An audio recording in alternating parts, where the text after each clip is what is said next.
Good morning student.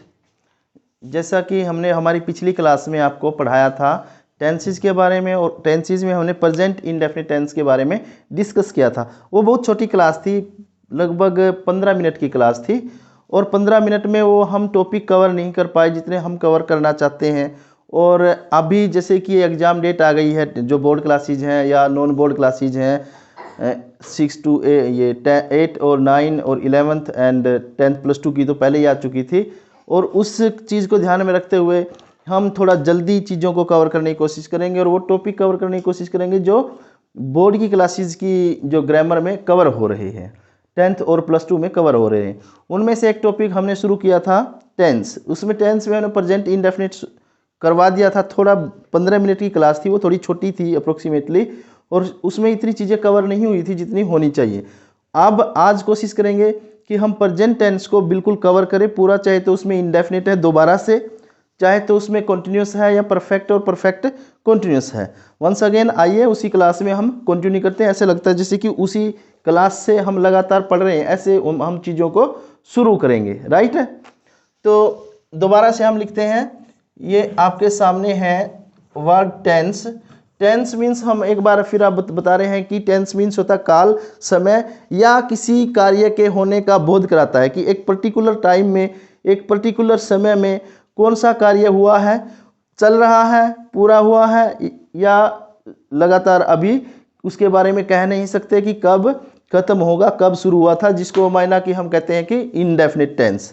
Right, tense में 3 types of tenses here, present, perfect and future, and each have 4 parts. जैसा कि हमने पिछली class में डिस्कस किया था, present, past and future, and each have 4 parts, indefinite, continuous and perfect and perfect continuous. When we talk about present tense, we join these 4 words. These 4 words means 1 indefinite,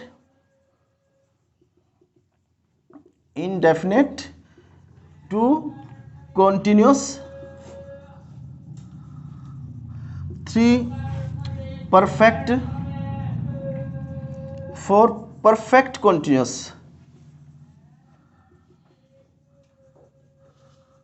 right, ये 4 part होते हैं each tense के। माना कि present हम discuss कर रहे हैं आज।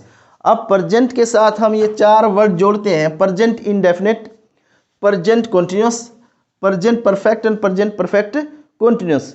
अब जब आगे की क्लास हम करेंगे उसमें पास्ट को डिस्कस करेंगे, तो हम जोड़ेंगे कि past indefinite, past continuous, past perfect and past perfect continuous. Or when we discuss about the future tense, we join all these 4 words with the future: future indefinite, future continuous, future perfect and future perfect continuous. हालांकि future में ये मायने नहीं रखता है, ये जो part है ये मायने नहीं रखता है, ना ही कवर होता है इतना।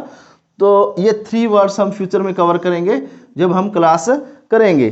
चलो आज एक बार मैं आपको सेंटेंस फॉर्मेशन प्रेजेंट में, चाहे तो इंडेफिनिट है, चाहे तो कंटिन्यूस है, चाहे तो परफेक्ट है, and use of verb, helping verb, सारी चीज़ें एक बार मैं आपको एक चार्ट बना करके बताता हूँ। राइट, आशा कि आपको समझ में आएगी। अब यहाँ पर एक हो गया कॉलम, ये यहाँ है present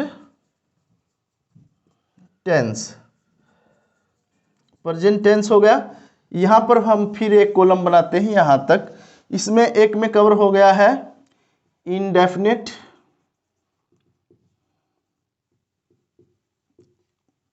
continuous, perfect and perfect continuous, ये हो गया है। अब इसमें हम क्या बता रहे हैं आपको, जो use of helping verb, main verb और साथ में सेंटेंस फॉर्मेशन क्या होगी, ये एक चार्ट है। अब इसमें सेंटेंस फॉर्मेशन, तो सेंटेंस फॉर्मेशन अलग विषय थोड़ा हो जाता है, हर एक में अलग अलग, जैसे कि वो वर्ब और हेल्पिंग वर्ब यूज होती है। यहाँ पर हम क्या करेंगे, एक तो यहाँ पर देखेंगे कि मेन वर्ब यूज होती है। यहाँ पर वर्ब कौन सी यूज होती है, वर्ब होती है वर्ब की फर्स्ट फॉर्म, और वर्ब की फर्स्ट फॉर्म के साथ एस और ई एस। हेल्पिंग वर्ब कौन सी कवर होती है यहाँ पर? इनडेफिनेट की बात कर रहे हैं हम। हेल्पिंग वर्ब होती है वर्ब की, यानी कि डू और डज, डू और डज। अब जैसे इनडेफिनेट की जब हम बात करेंगे तो इनडेफिनेट में थोड़ा सा मैं एक बार ये बता दूं आपको, ये वर्ब है मेन वर्ब, ये हेल्पिंग वर्ब है। यहाँ पर कॉन्टिन्यूस में मेन वर्ब की जगह पर क्या वर्ब, कौन सी वर्ब करेंगे हम? वर्ब की फर्स्ट फॉर्म के साथ ing use, and helping verb करेंगे, हेल्पिंग वर्ब क्या हो जाएगी? Is am are. यहाँ पर देखो, यहाँ पर हमारे पास हेल्पिंग वर्ब है डू डज, यहाँ पर है इज एम आर। अगर तो हम बात करेंगे कि यूज ऑफ हेल्पिंग वर्ब हम कैसे उसको फिक्स करें कि किस सेंटेंस में कौन सी हेल्पिंग वर्ब यूज करते हैं हम, according to subject.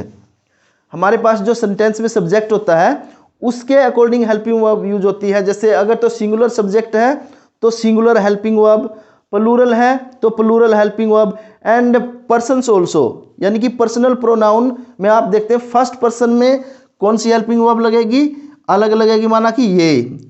Third person में इज और आर, सेकंड में आर, ओके। एंड यहाँ पर परफेक्ट टेंस में, परफेक्ट में क्या करते हैं हम?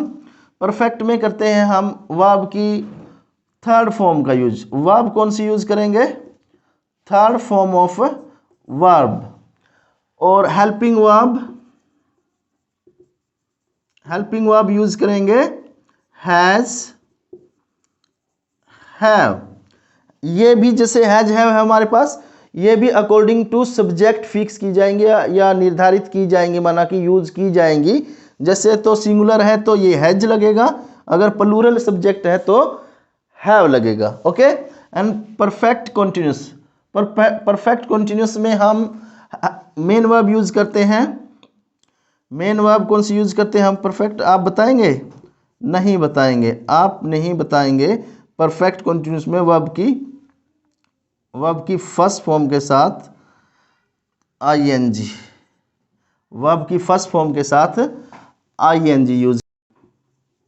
हेल्पिंग वर्ब यूज करेंगे हम हैज, हैव, बीन। चाहे तो आप हैज बीन, चाहे तो have been, according to the subject. ये बात समझ में आ गई है आपको? वर्ब और हेल्पिंग वर्ब का यूज प्रेजेंट टेंस में, चाहे तो वो कौन सा हो, इंडेफिनिट हो, चाहे तो कॉन्टिन्यूस हो, चाहे तो परफेक्ट और परफेक्ट कॉन्टिन्यूस। अब आपको ये तो आपको पता चल गया है कि आपके पास हेल्पिंग वर्ब और वर्ब कौन सी यूज करनी है अकॉर्डिंग टू द टेंस। अब आपके पास माना कि सेंटेंस है, हिंदी में है चाहे तो इंग्लिश में है, पहले तो आपको पता करना पड़ेगा ना कि आपके पास जो सेंटेंस लिखा हुआ है, माना कि एग्जाम में आपके पास एक फिल इन दी ब्लैंक्स आया कि वर्ब आप भरिए, तो आपको कैसे पता चलेगा कि ये कौन सा वर्ब लगेगा इसमें या कौन सा टेंस है? ये तो फिक्स करना पड़ेगा माइंड में आपने। तो वो पहचान कैसे कर पाएंगे? एक बार देखो, यहाँ पर हम लिखेंगे, ये एक कॉलम बना दिया है, यहाँ पर हम लिखेंगे, ये हो गया, ठीक है। रिकॉग्निशन यानी कि पहचान, पहचान यहाँ पर किस में? हिंदी में। हिंदी में अगर आपके पास सेंटेंस मिलता है तो आपको कैसे पता चलेगा कि ये कौन से टेंस का सेंटेंस है? यहाँ पर पता चलेगा, माना कि इनडेफिनेट का आपको मिलता है, इनडेफिनेट में हिंदी में अगर तो सेंटेंस है उसके अंत में ता है, ते है, ती है आपको मिलेगा, तो माना कि वह स्कूल जाता है, वह खाना खाता है, वो चीज़ें अगर आपको मिलेंगी तो आपने समझ लेना है कि जो हमारे पास सेंटेंस है, वाक्य है, ये प्रेजेंट इंडेफिनिट टेंस का वाक्य है। और अगर तो इंग्लिश में आपको मिलता है, जैसे कि ता है, ते है और ती है, ये हिंदी में हो गई है रिकॉग्निशन।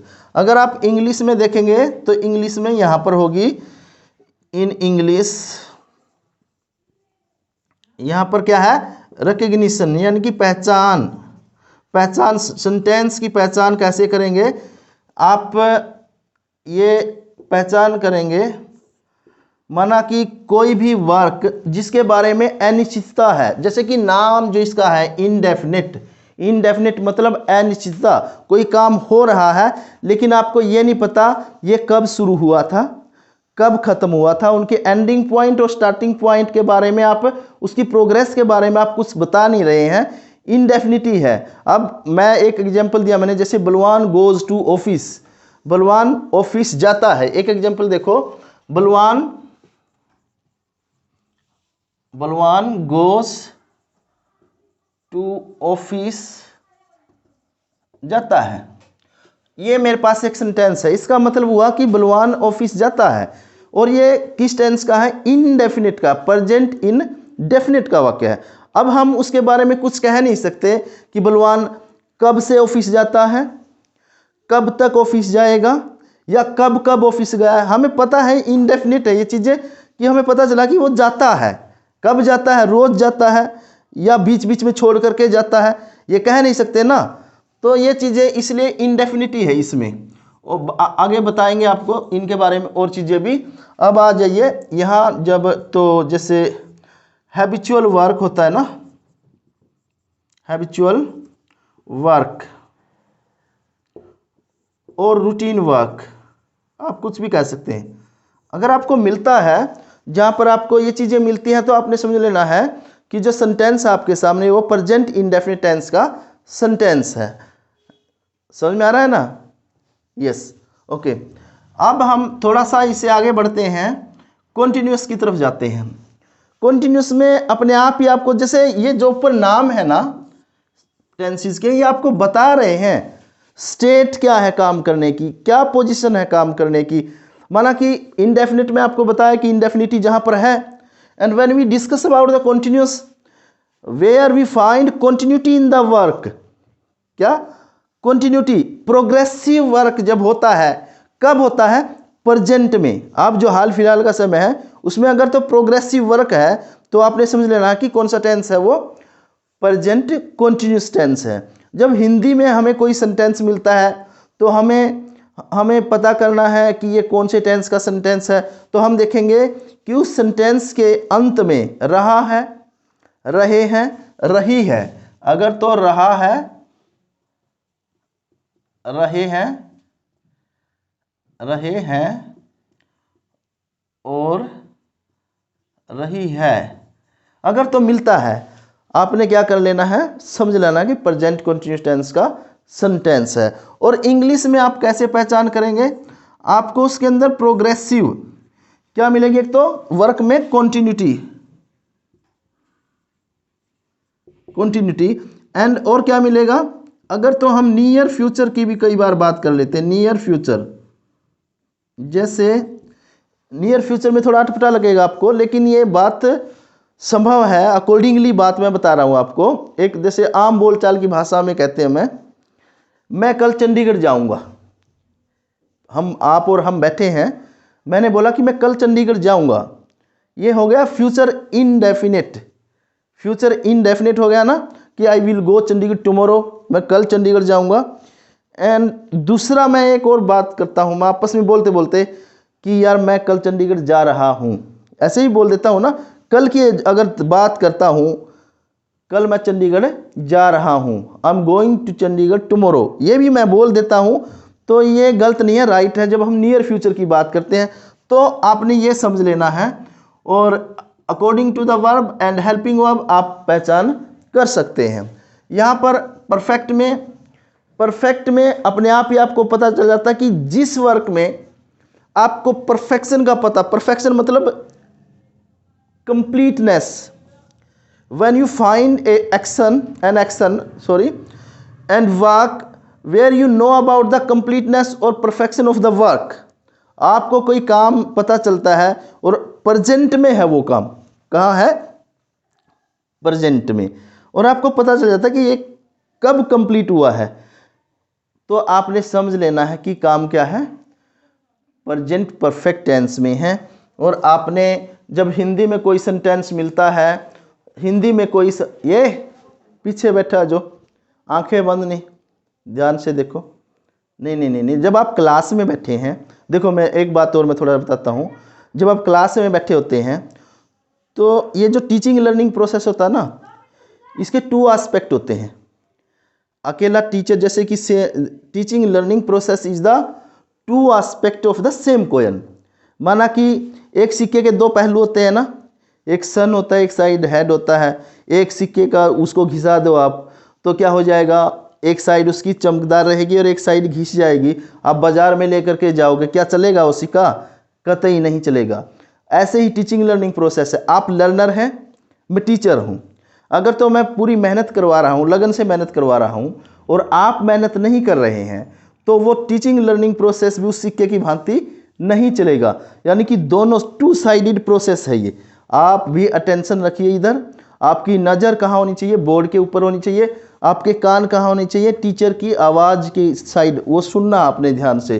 तो 100% attention you should have in your class. Okay, तो वंस अगेन मैं क्या बात कर रहे थे? हम परफेक्ट की बात कर रहे थे, राइट है। तो परफेक्ट में हमें हिंदी में कोई सेंटेंस मिलता है, हिंदी में हमें कैसा पता चले कि आप ये सेंटेंस जो रखे हैं ये प्रेजेंट परफेक्ट का है? हिंदी में आपको सेंटेंस के एंड में, अंत में चुका है, चुके हैं, चुकी है, ये सेंटेंस के एंड में अगर आपको मिलता है तो आपने समझ लेना है कि प्रेजेंट परफेक्ट टेंस का सेंटेंस है। क्या है? चुका है, चुके हैं एंड चुकी है। मतलब कि काम कर चुका है, कर चुके हैं और कर चुकी है। ओके, कोई भी अगर बच्चा थोड़ी सी भी अगर किसी को अटेंशन नहीं मिली मेरे को, मैं दोबारा देखूंगा। अगर किसी को झपकी लगी, क्योंकि क्लास इतनी लंबी भी नहीं करूंगा, पहले आप डर गए हैं कि लंबी हो जाएगी, थोड़ा सा इतनी हिसाब की रखेंगे कि आपको नींद भी ना आए, ठीक है। आप सोएंगे नहीं, कोई भी अटेंशन रखे, ठीक है, नहीं तो फिर मैं मारूंगा, मार भी सकता हूं मैं, ऐसा नहीं है, राइट है। तो देखते रहिए। अब काम हो चुका होता है जहाँ पर परफेक्शन, कंप्लीटनेस, ये परफेक्ट टेंस है, राइट है। और आपने यहाँ पर क्या है, वही बात है, परफेक्शन जिस काम में आपको मिल जाता है, perfection, perfection and completeness, completeness ये मिल जाता है, तो आपने प्रेजेंट परफेक्ट टेंस समझ लेना है। हमारे पास लास्ट में बचता है कौन सा? लास्ट में बचता है present perfect continuous. A state of work और स्टेट ऑफ एक्शन। कौन सी स्टेट? जहां पर आपको कंप्लीटनेस और कंटिन्यूटी, काम के कंप्लीट होने का और कंटिन्यूटी का बोध जहां पर मिलता है। मतलब क्या है? क्या है? पॉइंट ऑफ टाइम और पीरियड ऑफ टाइम, जहां पर आपको मिलता है कि इस उस पॉइंट से कोई एक, माना कि मॉर्निंग है, सुबह है, या वो डेट है, या 1997, ये वो ईयर है, कभी भी पॉइंट ऑफ टाइम आपको बोल सकते हैं। जैसे सिंस मॉर्निंग है, फॉर 3 ईयर, ये चीज़ें अगर पॉइंट ऑफ टाइम है और पीरियड ऑफ टाइम है तो आपने समझ लेना है कि आपका जो टेंस है, सेंटेंस है, वो परफेक्ट कंटिन्यूस टेंस है। और हिंदी में अगर आपको सेंटेंस मिलता है तो बच्चे आपने समझ लेना है कि आपका जो सेंटेंस है वो प्रेजेंट परफेक्ट कंटिन्यूस का है। अगर तो आप उसके एंड में क्या पाते हैं बलवान, आप बताएंगे, उसके एंड में अगर क्या पाते हैं? मैं सुन नहीं रहा। अगर तो उसके रहा है, रहे